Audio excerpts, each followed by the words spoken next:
So the initial topology was provided by Zayed Architects, and then we had to make it work. So this is then the structural form finding.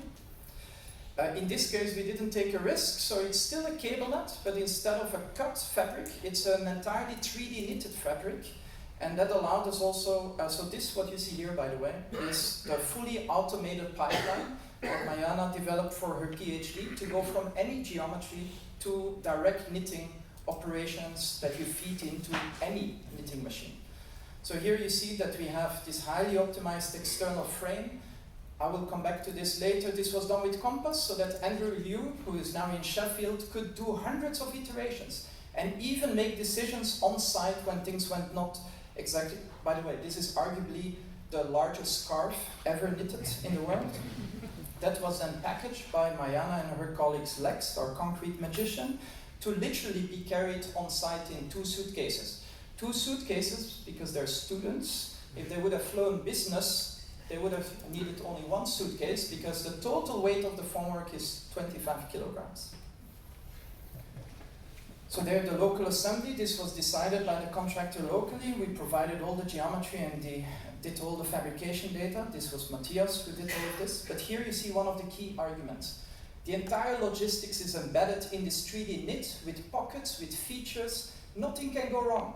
Everything is in that geometry. So you can do this with local labor, in this case with the cheapest labor possible, which obviously are students. And so this was then assembled by Mariana with some local students she never met before arriving there on site. So here we have the tightening, and you see the knit from the inside.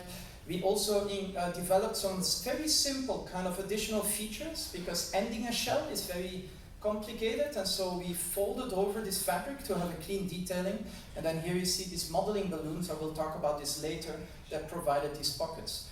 This is a fast-setting cement base that allows this knit to be just stiff enough that it can serve as a regular formwork like any other formwork.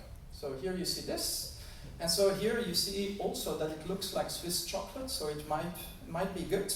And then the local expert Mexican crafts, there is a lot of crafts in expertise in Mexico, they could just finish it. It's just a canvas like any other. It got very dark suddenly. And this one, then the result, so a 6 by 6 meter, 4.5 meters high, 5-ton concrete shell, built on a knit of 25 kilograms, and the cable net was 30 kilograms. All right, so here you see, this literally came on site in not a backpack, but a suitcase. And then this insertion of in these pockets. So what we did is we developed a 2-layer knit that had an aesthetic continuous inside. We also wanted to